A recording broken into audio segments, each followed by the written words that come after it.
इस वीडियो को आगे देखने से पहले आपके इस चैनल को सब्सक्राइब कर लीजिए मित्रों, आप पर श्री कृष्ण जी की कृपा बनी रहेगी। चलो बिना समय गंवाए इस वीडियो को देखिए। नमस्कार दोस्तों, इस वीडियो में श्रीमद् भगवत गीता के 18 अध्यायों और 700 श्लोकों को आज की पीढ़ियों के प्रत्येक मनुष्य के लिए, चाहे वो कोई भी हो, उसके करियर में, जीवन में, रिश्तों में, उसके प्रत्येक समस्याओं का समाधान करने के लिए कैसे भगवत गीता का उपयोग किया जा सकता है, ये बताया गया है। दोस्तों, यहाँ पूरे 18 अध्यायों को शामिल किया गया है और हर एक अध्याय की शुरुआत से पहले मैं आपको बताऊंगा कि उससे आपको क्या सीखने को मिलेगा। फिर उस अध्याय को बहुत ही आसान भाषा में आपको समझाया जाएगा और उसके बाद उससे होने वाले हमारे जीवन में सभी अच्छे परिणामों के बारे में आपको बताऊंगा। मित्रों, अगर आप सोचते हैं कि भगवत गीता में सिर्फ ये लिखा है कि भगवान की पूजा कैसे करते हैं, तो आप गलत है। क्योंकि भगवत गीता सिर्फ एक किताब या धार्मिक ग्रंथ नहीं है, बल्कि इसमें वो ज्ञान है जो इस पृथ्वी पर जीवन जीने वाले प्रत्येक व्यक्ति के लिए उपयोगी है। ये गीता हमें सिखाती है कि इस दुनिया में सपने कैसे पूरे किए जा सकते हैं, हमारी पर्सनालिटी कैसे बनती है, कैसे पॉजिटिव एनर्जी बनाई जा सकती है, खुशी क्या होती है, बड़ी बड़ी प्रॉब्लम का सल्यूशन कैसे ढूंढा जा सकता है, डिसीजन कैसे लिए जा सकते हैं, ब्रेकअप के सदमे से कैसे निकला जा सकता है, इमोशनली स्टेबल कैसे बना जा सकता है, और भी ना जाने बहुत कुछ। जीवन के इस सफर में हम सभी अपने सपनों को पूरा करने की इच्छा रखते हैं और ये सच है कि हम सब कुछ अच्छी तरह से पाना चाहते हैं। हर कोई अपने करियर में तेजी से आगे बढ़ना चाहता है और करोड़पति बनने का सपना देखता है। हम सभी अपने जीवन में बहुत कुछ सीखना चाहते हैं और जीवन के हर पहलुओं को समझने की कोशिश करते हैं। ये गीता हमें जीवन जीने का सही तरीका बताती है, हमें यह जानने में मदद करती है कि मरने के बाद हमारे साथ क्या होता है, और ये भी बताती है कि ब्रह्मांड कैसे बना है और भगवान के अस्तित्व की गारंटी कैसे है। क्या हम पुनर्जन्म लेते हैं? क्या ये जीवन रियल है या एक भ्रम? लेकिन क्या हमने ये सोचा है कि हमारे सपनों को पूरा करने के लिए हमें बिना थके, बिना किसी मार्गदर्शन के, बिना सही दिशा के सफलता मिल सकती है? क्या हमारा मोटिवेशन इतना मजबूत होना चाहिए कि हम कभी हार ना माने? हमने कई बार देखा है कि हम जब कभी किसी मोटिवेशनल वीडियो को देखते हैं तो हमारा जोश तो बढ़ जाता है, लेकिन जैसे जैसे हम अपने कर्मों में लग जाते हैं तो वही हमारा उत्साह ही कहीं गायब हो जाता है। हमें अकेले काम करते समय मोटिवेशन की कमी महसूस होती है, तो इसलिए ये वीडियो लंबा हो सकता है, लेकिन यदि हम इसमें दिए गए रहस्य को समझ लें तो हमें किसी और मोटिवेशनल वीडियो की तलाश करने की आवश्यकता नहीं होगी और हमें अपने उस लक्ष्य की ओर बढ़ने में मदद मिलेगी जिससे हमें अपने जीवन में प्राप्त करना है। लेकिन ये समझने के लिए हमें ध्यानपूर्वक बैठकर इस वीडियो की बातों को सुनने और समझने का समय देना होगा। और अगर आप इस वीडियो को बीच में छोड़कर जाना चाहते हैं तो कृपया कर आप इसे स्किप कर दें, क्योंकि अधूरा ज्ञान नहीं होने से भी ज्यादा खतरनाक हो सकता है। और भगवान श्री कृष्ण ने गीता में कहा है कि हमें किसी को जबरदस्ती गुप्त ज्ञान नहीं देना चाहिए। तो दोस्तों, इस सवाल का जवाब दीजिए, इस पृथ्वी पर जो न केवल हमारी बल्कि ब्रह्मांड की वर्तमान और भविष्य की सबसे महान मोटिवेशनल स्पीकर है, उनका नाम क्या है? हाँ, यही सच है, वो है भगवान श्री कृष्ण। महाभारत के युद्ध के मैदान में भगवान श्री कृष्ण आज की तारीख से न जाने कितने ही युगों पहले एक ऐसा ज्ञान दिया था जो आज 21वीं सदी की दुनिया के लोगों की लाइफस्टाइल पर एकदम सही बैठता है। और ये जानकर के बड़े बड़े लोग, रिसर्च करने वाले हैरान हो जाते हैं कि ऐसा कैसे हो सकता है कि उस महाभारत के युद्ध के मैदान में दिए गए ज्ञान को पढ़कर महात्मा गांधी, अल्बर्ट आइंस्टाइन, अनी बेसेंट, सुनीता विलियम्स और स्वामी विवेकानंद और ना जाने कितने लोगों ने अपना जीवन बदल लिया। दोस्तों, इस भगवत गीता के ज्ञान में ही एक दुखी और हारे हुए धनुष नीचे गिरा देने वाले अर्जुन को महाभारत के युद्ध से पहले ही युद्ध का सर्वश्रेष्ठ विजेता बना दिया।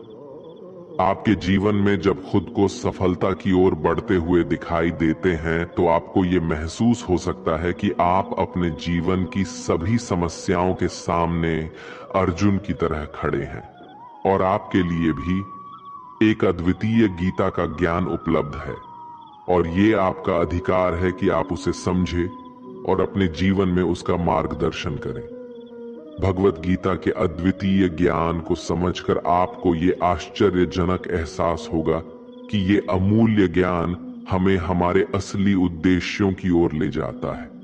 ये किताब संस्कृत में भले लिखी गई है, लेकिन उसका अनुभव आपको हिंदी, इंग्लिश और अन्य भाषाओं में भी मिलेगा। मैं आपको इस अद्वितीय युद्ध के मैदान कुरुक्षेत्र में लेके जाऊंगा और यहां आपको समझा दूंगा कि आखिरकार क्यों भगवान ने अपना ज्ञान देने का निश्चय किया था।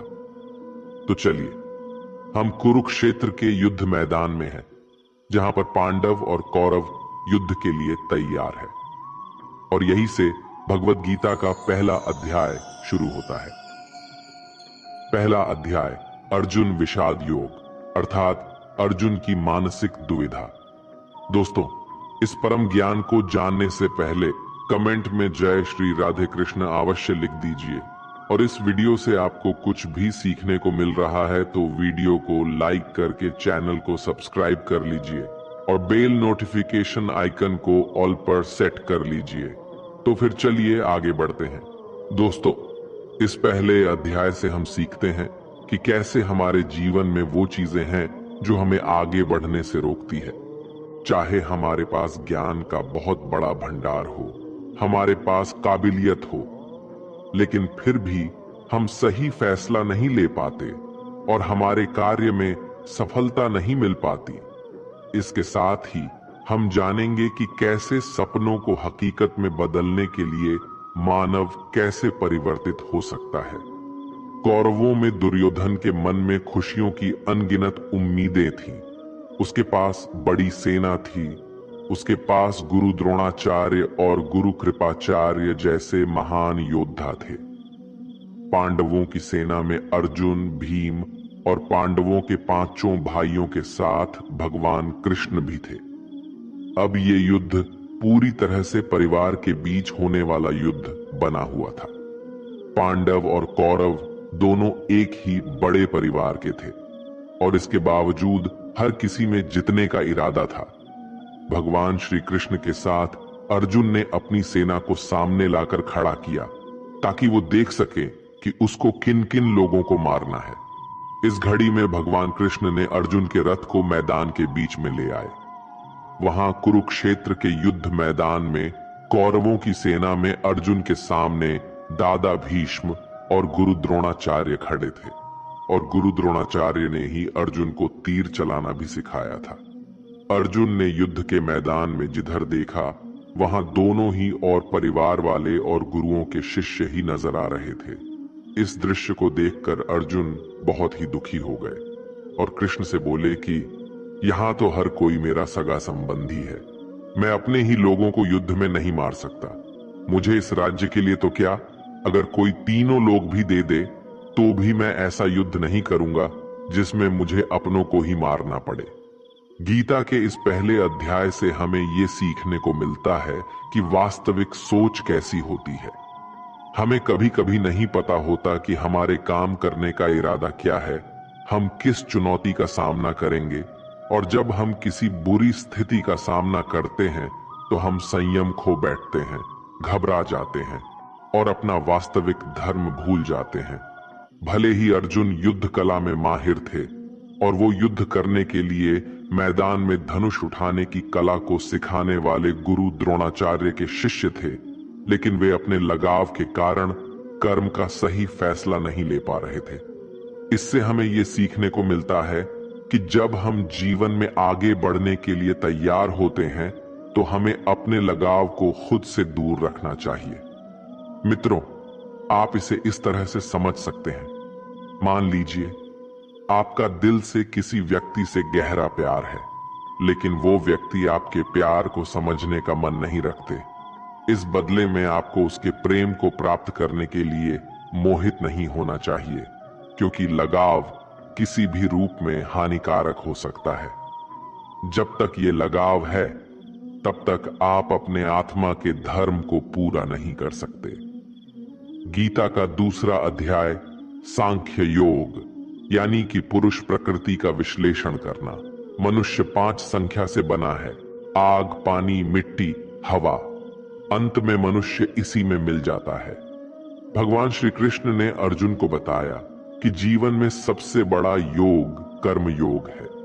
भगवत गीता के दूसरे अध्याय से हमें इमोशनल स्टेबिलिटी, आत्मा, मृत्यु, पुनर्जन्म और डिसीजन मेकिंग के बारे में सीखने को मिलता है।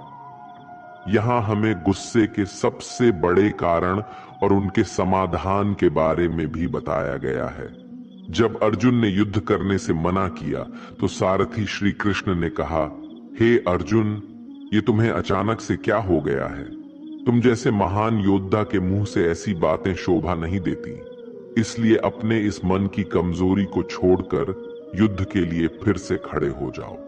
इस पर अर्जुन ने कहा कि इस युद्ध से बेहतर है कि मैं एक भिखारी बन जाऊं, क्योंकि मेरे पास यहां तक तो अपनी जिंदगी का कोई अहम मकसद ही नहीं है। मेरे पास सही और गलत का ज्ञान नहीं है, इसलिए मैं आपसे मार्गदर्शन मांगता हूं। श्री कृष्ण मुस्कुराए। क्या कोई इंसान उनसे कुछ मांग सकता है और वो नहीं देंगे? तो आपको अपने परिवार का मोह तो छोड़ना ही पड़ेगा। इसी तरह से आपको प्रत्येक निर्णय में ये ध्यान रहे कि आपके मोह और आपके वास्तविक कर्म में कौन ज्यादा महत्वपूर्ण है। इसके पश्चात हम चर्चा करेंगे कि हमारी समस्याओं का सबसे बड़ा कारण क्या है और उनका मुख्य समाधान क्या है। मित्रों, हमारे दुखों का सबसे महत्वपूर्ण कारण है हमारे खुद की इच्छाओं के बारे में विचार करना। जब हम अपनी इच्छाओं के बारे में सोचते हैं तो वक्त बीतने के बाद हम उन्हें पूरा करने की कोशिश करते हैं, और जब ये कोशिशें असफल हो जाती है तो हमारे अंदर क्रोध पैदा होता है।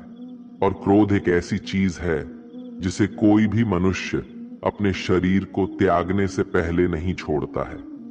तो फिर आप अपने जीवन के बाकी हिस्से में सच्ची खुशियों को कैसे प्राप्त कर सकते हैं? आप हमेशा अपने आप को समस्याओं से घिरा हुआ ही पाएंगे, क्योंकि ये दुनिया तो केवल आपकी खुद की छाया ही तो है। अब आप सोच सकते हैं कि जीवन में कोई इच्छा नहीं रखने से सफलता कैसे हो सकती है, कैसे आप अपना नाम कमा सकते हैं। इसके बारे में भगवान श्री कृष्ण ने कहा है कि सबसे पहले आपको अपने कर्म को पहचानना होगा, यानी आपके लिए वो क्या करना जरूरी है जो आपको अपने लक्ष्य की प्राप्ति में सहायक होगा। और इसके बाद सफल होने की उम्मीद या असफल होने का भय दिल में पैदा नहीं किए बिना अपने कार्य को कैसे करें, क्योंकि आपको लगेगा कि ये कार्य मैं नहीं बल्कि स्वयं भगवान कर रहे हैं। और इसी प्रकार आपकी हिम्मत भी कभी नहीं टूटेगी, क्योंकि आपको ये लगेगा कि आप खुद नहीं बल्कि परमात्मा कर रहे हैं। तीसरा अध्याय कर्मयोग। भगवत गीता के तीसरे अध्याय में हम ये जानेंगे कि कौन सी 2 चीजें हैं जो हमें इस दुनिया में सफलता प्राप्त करने में मदद कर सकती है। हम इसमें ये भी समझेंगे कि हम क्या है और कैसे हम अपने मन को नियंत्रित कर सकते हैं। हम अपनी बुरी आदतों को कैसे छोड़ सकते हैं और अपनी मनचाही मंजिल कैसे प्राप्त कर सकते हैं। अर्जुन ने पूछा, क्या ज्ञान कर्म से ज्यादा महत्वपूर्ण है? आप तो सन्यासी बनने की बात कर रहे हैं, लेकिन फिर भी युद्ध करने की सलाह दे रहे हैं। कृपया बताएं, मैं ज्ञान का मार्ग चुनूं या कर्म का मार्ग? श्री कृष्ण ने उत्तर दिया, इस संसार में मैंने खुद 2 प्रकार के योग दिए हैं। एक है ज्ञान योग और दूसरा है कर्म योग। तुम मनुष्य हो और तुम अपने शरीर के कर्मों को पूरी तरह से छोड़ नहीं सकते। तुम्हें हर दिन काम करना ही पड़ेगा, जैसे कि तुम्हें खाना खाना है और सांस लेना है। और अगर तुम अपनी इच्छाओं को किसी भी प्रकार से रोकने की कोशिश करोगे तो तुम्हारे मन में कभी भी ये संदेह नहीं होने वाला कि तुम अपनी इच्छाओं के बारे में नहीं सोचोगे। इसका अर्थ है कि तुमसे जाने अनजाने में कर्म तो हो ही जाएगा, क्योंकि तुम मनुष्य ही तो हो, तो तुम अपने धर्म से भी बंधे हो।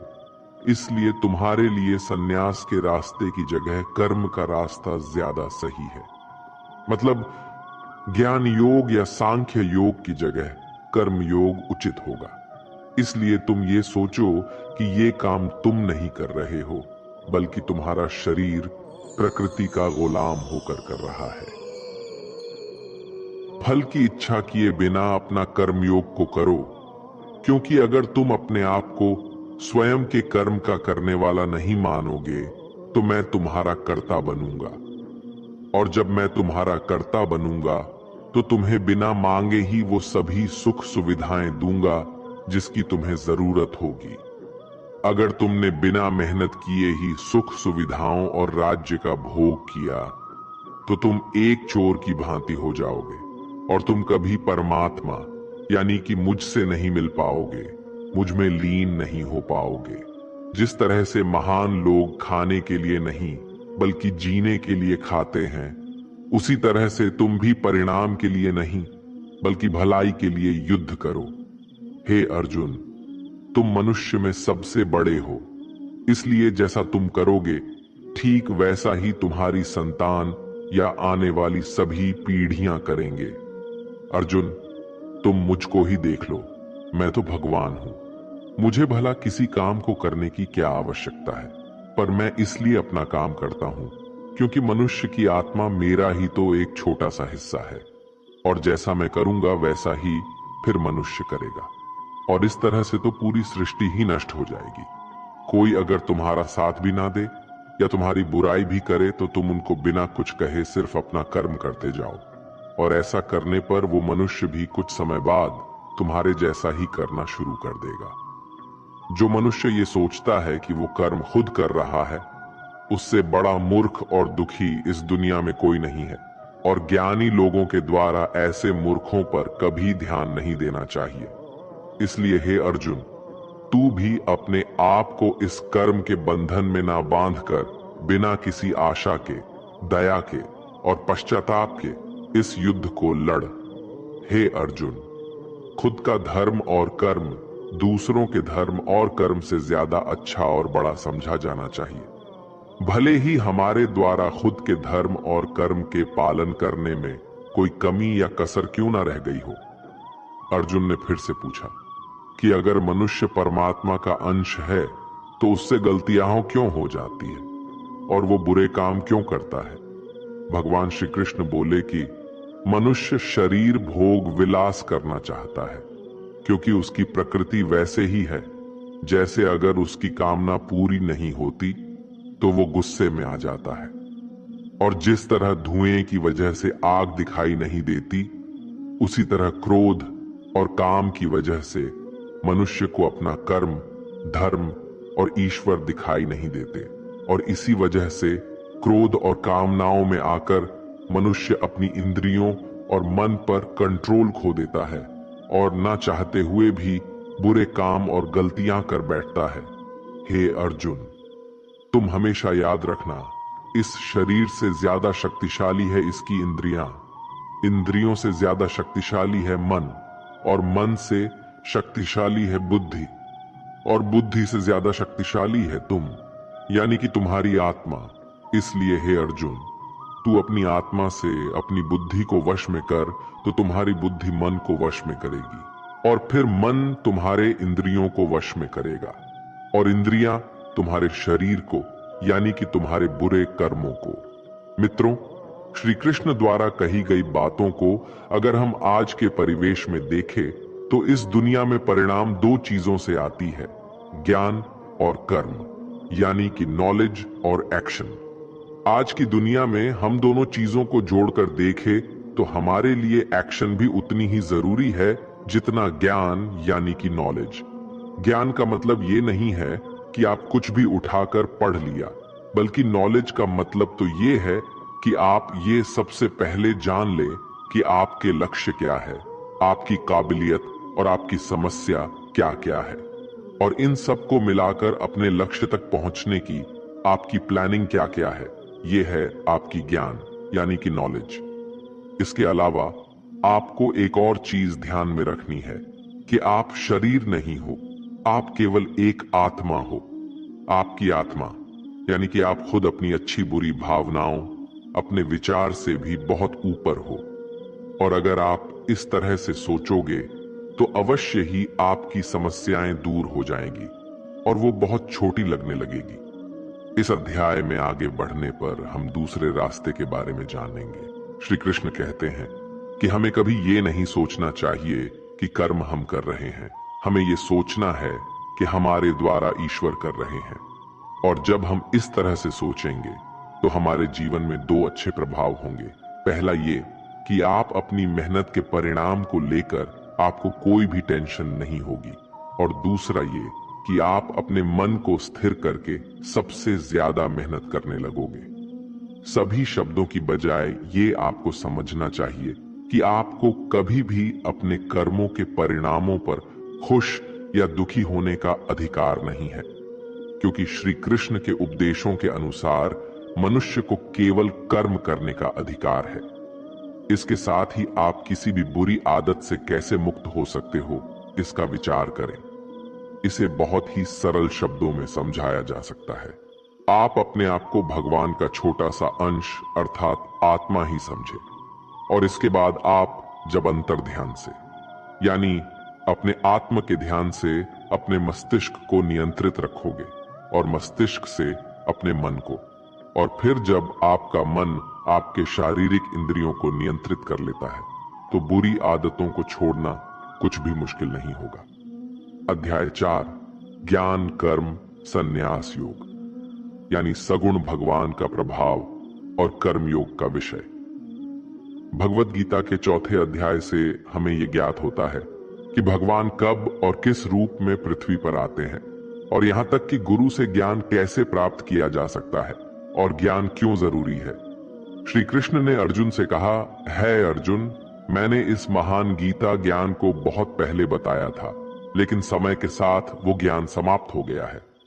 इस पर अर्जुन श्री कृष्ण से पूछते हैं, कृपया बताइए कृष्णा, आप तो अब वर्तमान काल में हैं, तो आप बहुत पहले के समय में ऐसा कैसे कर सकते हैं। श्री कृष्ण ने उत्तर दिया, हे अर्जुन, तुझे ये नहीं पता कि तेरे और मेरे कितने जन्म हो चुके हैं। जब इस संसार में धर्म का अस्तित्व संकट में होता है, तब मानव रूप में अधर्म का नाश करने के लिए इस धरती पर आता हूं और कर्म करके अपने शरीर को यहीं छोड़कर वापस जाता हूं। जैसे कोई शिष्य मुझे अत्यधिक प्यार करता है, उसी तरह से मैं अपने शिष्यों से अत्यधिक प्यार करता हूं।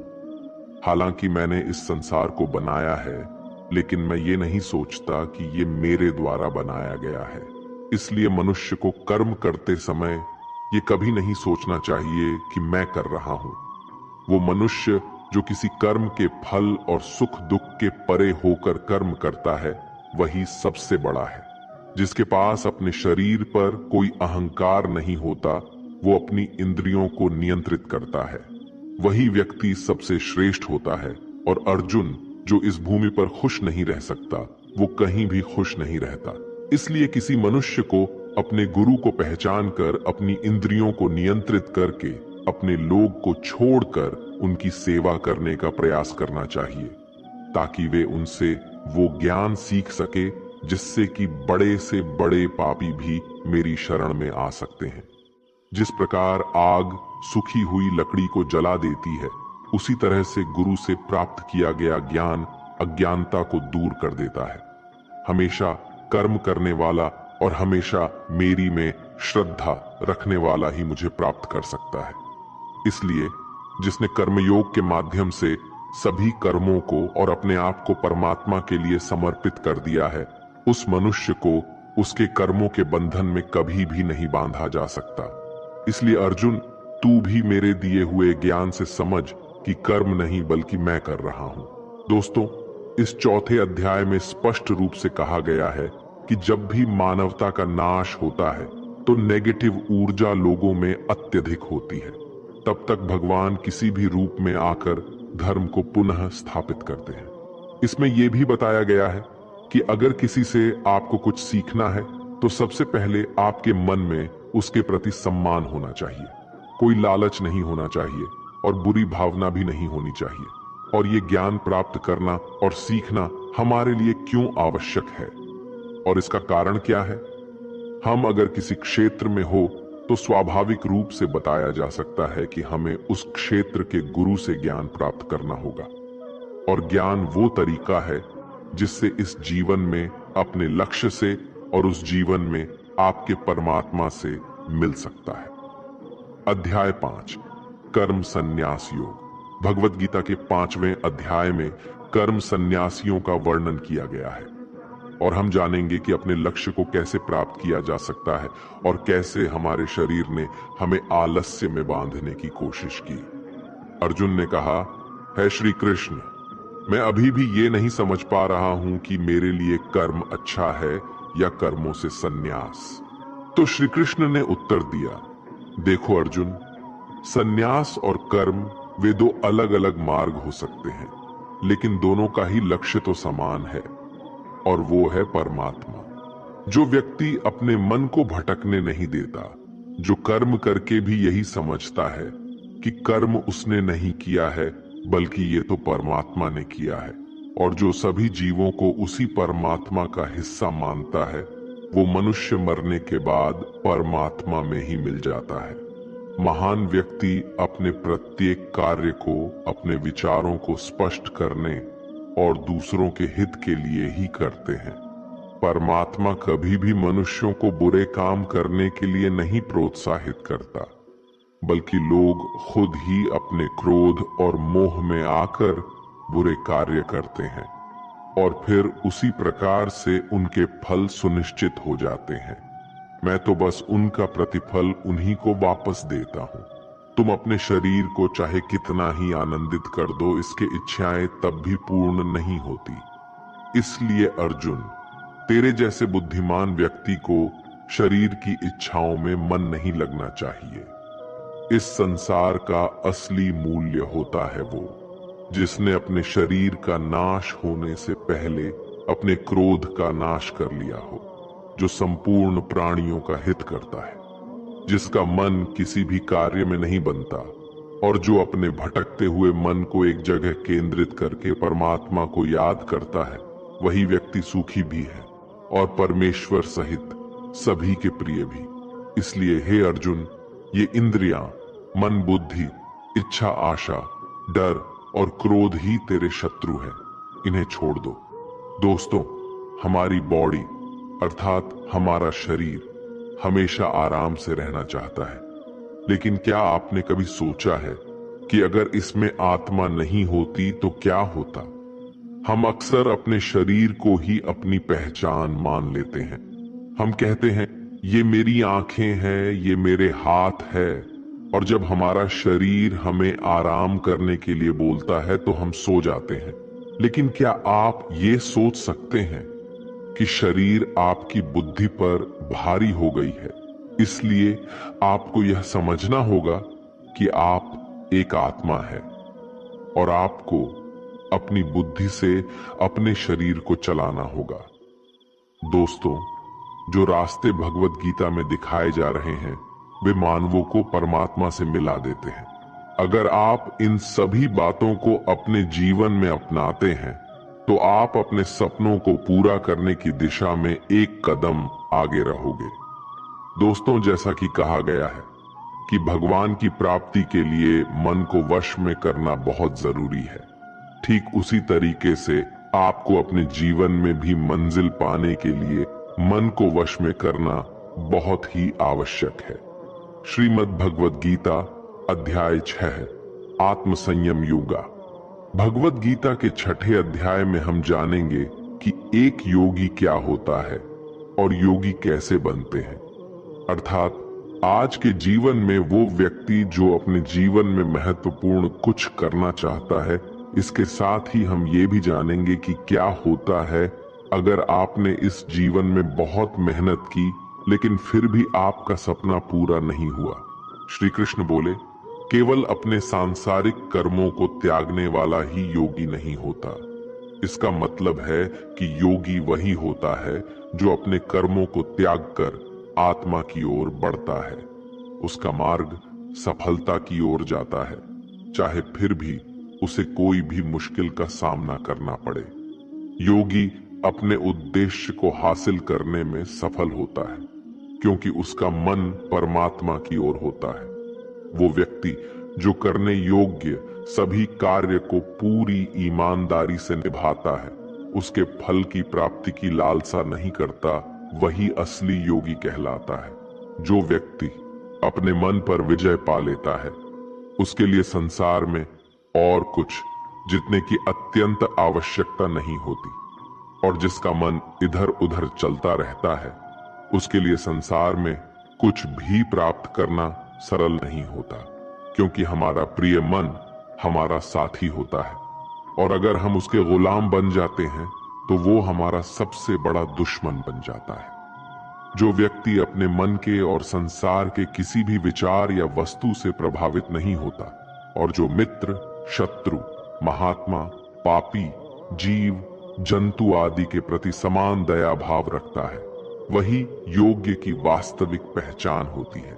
इसलिए हे अर्जुन, और जब इस प्रकार का योग भाव आता है तो किसी भी आशा के बिना, किसी भी डर के बिना अपने मन को मित्र बनाकर उसे मेरे ध्यान में समर्पित होना चाहिए। वो योगी उचित आहार और नींद उतना ही लेता है जितना आवश्यक हो, जो हमारे शारीरिक और मानसिक स्वास्थ्य के लिए महत्वपूर्ण है। इस प्रकार का योगी अपने शब्दों पर सदा स्थिर रहता है, जैसे कि शांत हवा में दीपक की लौ स्थिर होती है। जब जब उसका मन भटके, तब तब उसे वही इच्छा को वश में करके पूरा मन को संयमित करना चाहिए। और जब योगी इस पूरे ध्यान की अवस्था में आ जाता है तो बड़े से बड़ा दुख भी उसको उसके स्थान से नीचे नहीं गिरा सकता। अर्जुन ने कहा, लेकिन है कृष्णा, ये मन बहुत ही अधीर और चंचल होता है। तो श्री कृष्ण ने जवाब दिया, हाँ, ये सत्य है कि मन को नियंत्रित करना कठिन है, लेकिन ये भी याद रखो कि बार बार आत्मविश्वास और योगाभ्यास से असंभव को भी संभव बनाया जा सकता है। इस तरह से हम अपने मन को वश में करके अपने जीवन को अधिक सफलता की ओर ले जाते हैं। अर्जुन ने पुनः पूछा, है कृष्ण, अगर कोई योगी इस प्रकार से ध्यान में निश्चित रहकर योग करता है, लेकिन अंत में किसी कारणवश उसका मन भटकने लगे, तो क्या उसका सारा प्रयास व्यर्थ हो जाएगा? श्री कृष्ण बोले, नहीं अर्जुन, निरंतर परमात्मा की दिशा में बढ़ना हर आत्मा का अधिकार है। अगर किसी कारणवश वो योगी ध्यान से भटक जाता है, तो भी वो पुण्य पुरुषों के लोक में कई वर्षों तक सुख और आनंद का अनुभव करता है, और वहां पर वो ध्यान भ्रष्ट योगी भी सुख में समय बिताने का अवसर प्राप्त करता है।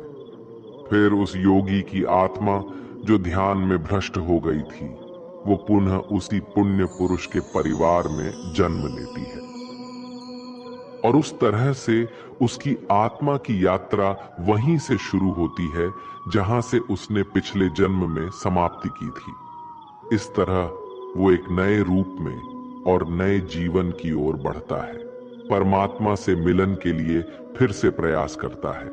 अर्थात पिछले जीवन में किया गया योग कभी भी व्यर्थ नहीं जाता। लेकिन एक योगी जो निरंतर प्रयास करता है, वो इसी जीवन में अपने जीवन चक्र से मुक्त होकर परमात्मा में विलीन हो जाता है। एक योगी तपस्या और विद्वानों से भी श्रेष्ठ होता है। इसलिए अर्जुन, तू भी योगी बन, क्योंकि जो सबसे श्रेष्ठ योगी होता है वो मेरा भी परम प्रिय होता है। दोस्तों, हर व्यक्ति जिसकी आंखों में कुछ बड़ा करने का सपना होता है, उसको अर्जुन की तरह ही एक योगी बनना चाहिए। योगी वो व्यक्ति होता है जो पूरी तरह से भावनाओं के साथ होता है, जो न्यूट्रल रूप से दूसरों के विचारों पर ध्यान नहीं देता और हमेशा अपने लक्ष्य को पूरा करने के लिए मेहनत करता है। लेकिन दोस्तों, जीवन का कोई भी पथ किसी के लिए भी पूरी तरह से पूर्ण नहीं होता। ये बात हमेशा याद रखनी चाहिए। क्या कोई इंसान उसके सपने पूरे होने से पहले ही मर जाता है तो उसकी मेहनत की कीमत किसी काम की नहीं रहती और अपने सपने सपने ही रह जाते हैं? ऐसा क्यों होता है?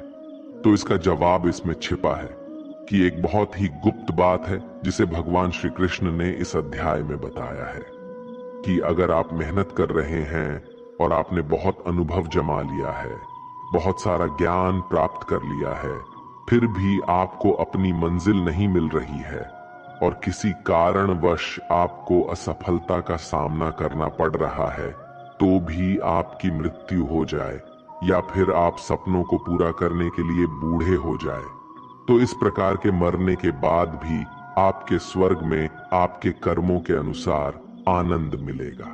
और जब आपके अच्छे कर्मों का बैलेंस खत्म हो जाएगा तो फिर से धरती पर जन्म लेके वापस आएंगे। और जन्म भी ऐसे माहौल या घर में होगा जिसमें आपको पिछले जन्म के ज्ञान का स्तर पाने के लिए मेहनत नहीं करनी होगी। वो तो स्वतः आपको मिल जाएगा। आपको फिर उसके बाद के ज्ञान को पाने के लिए एक पुनः पूरी नई जिंदगी मिल गई होती है। ऐसा मैं नहीं, बल्कि भगवान श्री कृष्ण ने भी योगियों के बारे में इस गीता के 6ठे अध्याय में बताते हुए कहा है। और उन्होंने उन लोगों के लिए भी विशेष बनाया है जो सच में बहुत ज्यादा मेहनत करते हैं। मित्रों, ट्रू लाइफ स्पिरिचुअल ज्ञान पर आप सुन रहे हैं संपूर्ण भगवत गीता का सार। इस परम ज्ञान आपको अच्छी लग रही है तो कमेंट में जय श्री राधे कृष्ण अवश्य लिख दीजिए। और इस वीडियो से आपको कुछ भी सीखने को मिल रहा है तो वीडियो को लाइक करके चैनल को सब्सक्राइब कर लीजिए और बेल नोटिफिकेशन आइकन को ऑल पर सेट कर लीजिए। चलिए आगे बढ़ते हैं। श्रीमद् भगवद गीता अध्याय 7 ज्ञान विज्ञान योग। इस अध्याय में जो भगवान का ज्ञान है, हमें ये बताया गया है कि ईश्वर कैसे संसार को नियंत्रित करते हैं। ईश्वर को कौन से भक्त सबसे अधिक प्रिय होते हैं, इसके बारे में भी ये जानकारी दी गई है। लेकिन ये सवाल हम सबके मन में उठता है कि क्यों इंसान भगवान को नहीं पहचान पाता है। भगवान कृष्ण इस प्रश्न का उत्तर देते हुए कहते हैं कि हे अर्जुन, अब मैं तुझे वो बात बताऊंगा जिन्हें जानकर तू इस संसार में किसी और ज्ञान की तलाश में नहीं भटकेगा। हजारों लोगों में से कोई एक ही होता है जो ब्रह्म ज्ञान की खोज करता है और वो कोशिश करके ही उसे प्राप्त करता है। और ऐसे हजारों कोशिशें करने वालों में से कोई एक ही मेरे प्रेम में विश्वास और समर्पण के साथ प्राप्त कर पाता है। मेरे 2 रूप हैं, एक जन रूप जिसमें पृथ्वी, वायु, जल, अग्नि और आकाश, साथ ही मन, बुद्धि और अहंकार है। वही दूसरा है चेतना रूप जिसमें सृष्टि का चक्र है। समय को भी मैं ही निरंतर चलाता हूं। जल, ओमकार, चंद्रमा, सूरज मैं ही हूं। पृथ्वी की सभी पवित्र ग्रंथ, बुद्धिजीवियों का तेज, अग्नि और तपस्वियों का तप, धर्मों का पवित्र कर्म, अलग अलग समयों का काल और बलवान का बल भी मैं ही हूं। इस संसार के लोग सांसारिक गुणों के बंधन में जकड़े हुए हैं, इसलिए मैं किसी को अपने असली रूप में नहीं दिखाई देता हूं। और वास्तविकता में ये संसारी गुण भी मेरी माया ही तो है। मगर जो मनुष्य इस मोह माया को तोड़ देता है वो मेरा भक्त बन जाता है। माया के जाल में फंसे हुए मूर्ख लोग मेरी शरण में नहीं आ सकते हैं। कोई भी भक्त 4 विभिन्न प्रकार से मेरी पूजा करता है। कोई प्राप्ति की इच्छा रखने वाला, कोई दुख के समय मुझे याद करने वाला और कोई मुझे पहले से ही जानने वाला। लेकिन इनमें से मुझे सबसे अधिक प्रेम करने वाला ज्ञानी भक्त पसंद है। ये चारों भक्त दयावान होते हैं, लेकिन ज्ञानी पुरुष तो मानो मेरा ही रूप है। और ज्ञानी भक्तों में से वो व्यक्ति भी शामिल है जिन्होंने मुझे बहुत सारे जन्मों से माना है और मृत्यु उसके बाद भी उनकी आत्मा मुझ में ही मिल जाती है। जो भक्त किसी इच्छा की पूर्ति के लिए किसी देवता की पूजा करते हैं, उनकी आस्था